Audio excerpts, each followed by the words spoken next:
Hey all, I've got a love-hate type of review to do for you today. The love side is that this was requested, so if you all have got any axes or hatchets or anything that you would like comparisons on or anything such as that, or a review, make sure, give us some feedback and we'll try to work them in. Can't say that we'll do it in the very next one, but you know, we'll work them in. Okay, the hate side is I'm just going to do a review. I'm not actually going to get out and try the axe. I hate doing that, but anyways, I think we're going to have fun, so we'll go ahead and move on. So the request that we had was to do a comparison on the Hults Bruk Aneby axe versus the Helko Rhineland pack axe. And so these two are the ones that we're going to primarily focus on. I went ahead and I brought out the Rhineland, just the Helko Rhineland hatchet, because it is so closely related to the pack axe, and we'll see that as I get into there. So the Helko, I'll go ahead and start off with the smallest one of these three, and it is the Rhineland Hatchet. And all of them have nice full-grained leather blade guards. I'm never a fan of the buckle. You know, I know that they're probably more durable and all, but that is just something to keep in mind. Snaps do wear out, and we'll get to that on the Aneby. But anyways, so the Rhineland definitely has got the German Rhineland style head. Fairly thin blade. I've not done an individual review on this. That is something that I hope to get to in the future. This is a nice little hatchet. It would be great for you know, any type of small carpentry work or limbing or kindling, splitting, or any of that. I am partial to the design. I like the little bit thinner blade and what have you. So this has got the 600 gram blade. And so it's a good all-around little hatchet. I'm going to go ahead and set it aside, and you'll see how it compares with the pack axe. Basically, the pack axe is just a little bit larger version. Same Rhineland style. It is the Rhineland, you know, pack axe. So once again, it's got the buckle rather than the slip noose on the Aneby. And once again, same deep V. It has a 700 gram head, and of course the longer handle. And I'll get to the measurements in a minute. This is just kind of the primary look over real quick. Now, both the Helkos, if I did not already mention this, are hand forged in Germany. So the quality on all the Helko stuff, I'm really a big fan of it. You know, they get smooth lines and real tight fit on their head and finish. But I'll do a closer up look at that in just a second. So here we have the Aneby, and as you can see, like the blade guard. I mean, that's smooth, that's easy. If we do get a little bit of wear, I mean, if this wears out or pulls out, you can replace it. So I'm a big fan of that over the buckle. Now, the Hults Bruk are hand forged in Sweden, and their forging is I would say it's probably a little bit more involved maybe than the Helko. Their lines are a little bit more work went into them. This is just a little bit more of a highly formed axe, and I'll deal with that here in a few minutes as well. Let me go ahead. I'm going to leave the Rhineland hatchet out of most of this because you can mostly tell that it's just a smaller hatchet, and I just wanted to throw it in for the sake of it. Here are the two that we're primarily going to be comparing, and I'm going to go ahead and kind of lay it up here so that you can see how close the handle length is. The handle length really is very close. It might be, you know, half an inch off.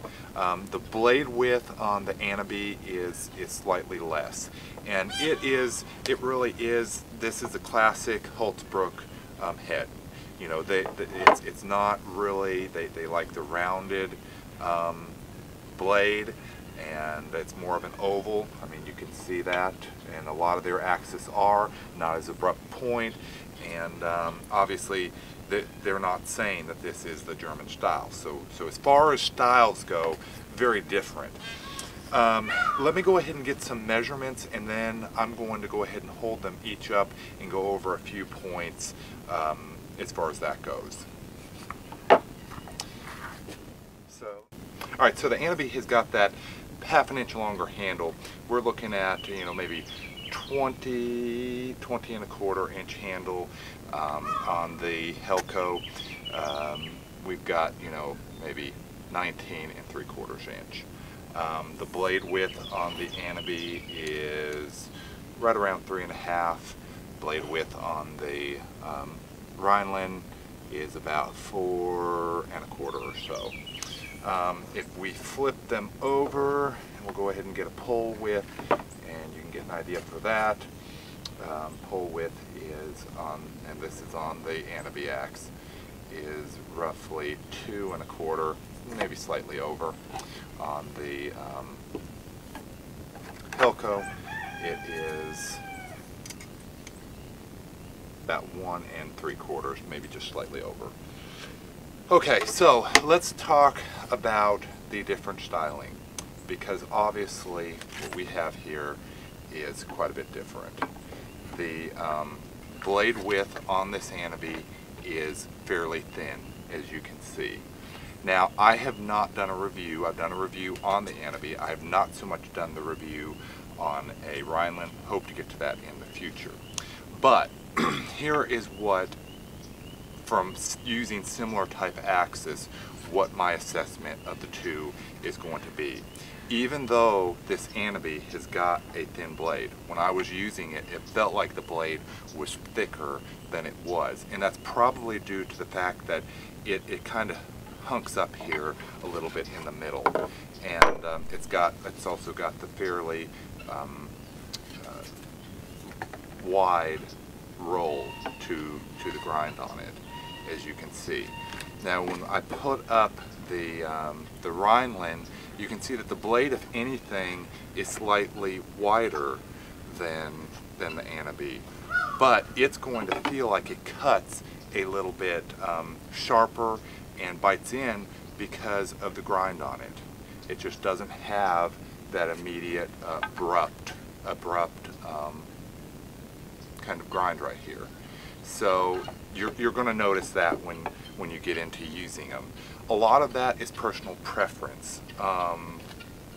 You know, it's just what you're going to like. You know, same way with the style of the head with the points out here. You know, I think I've mentioned that before. Some people might say, well, this axe is going to be a little bit more durable. You know, anytime you've got an abrupt edge, you've got the chance for, you know, a little bit more stress to be there, chipping or what have you. I haven't really experienced or heard very many people complaining about the Rhineland styles, you know, having that. So I don't think that's an issue. So a lot of it is just really personal preference. Now, if we're really going to go on the aesthetics of these two axes, as far as forging quality, I think I've already mentioned it. I'm happy with both of them. The forging quality on Helko's is fantastic. You know, the German smiths do great. The forging on the Helkos get really smooth forging. I would say every bit on par of any hand-forged axe that you're going to see out there. I mean, it's the Grand Furs, Bruks don't have anything over on them. Really, nobody does.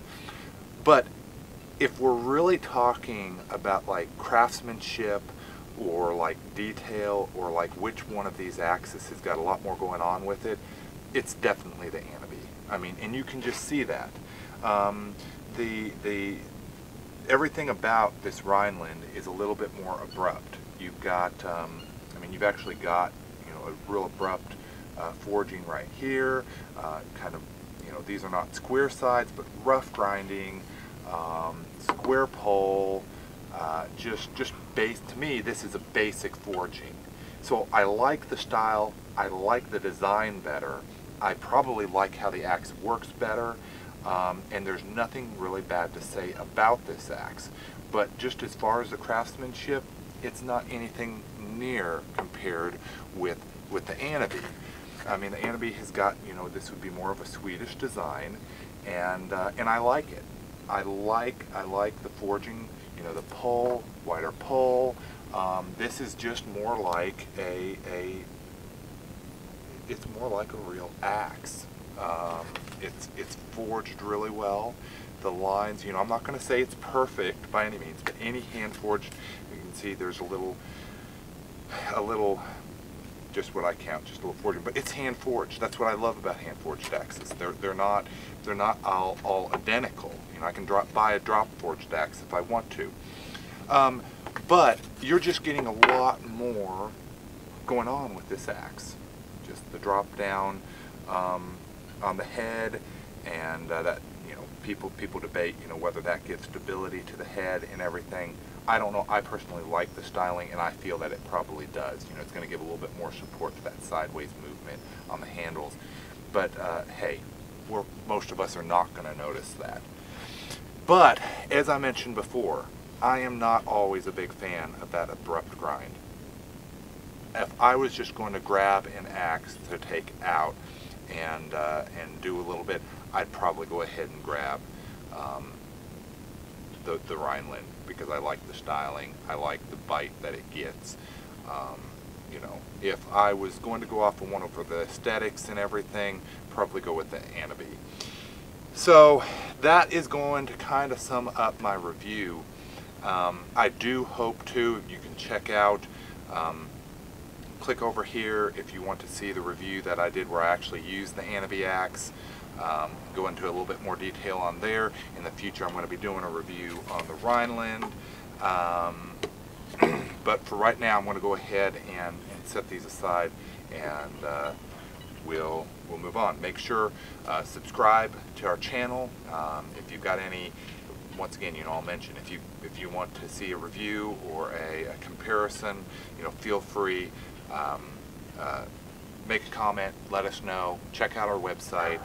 We're always glad to help out any way that we can, and I really enjoy making these videos, get my hands on any axe. You can't go wrong with either one of these axes. Like I've said several different times, the forging for both companies is fantastic. A lot of it's just going to be your personal preference, and to sum up, you won't go wrong. You know, for the commenter who asked for the comparison on these axes, you've been able to kind of see the differences in the design and what have you. You won't be disappointed with either one, but you're going to have to make up your mind as far as what your personal preference is, and you probably have a feeling on that from other axes that you've used. I hope that, you know, my pointing out some of the features and kind of how I feel that they will perform will help you in your decision. But just subscribe, keep us in mind, let us know, check out our website. We thank you all.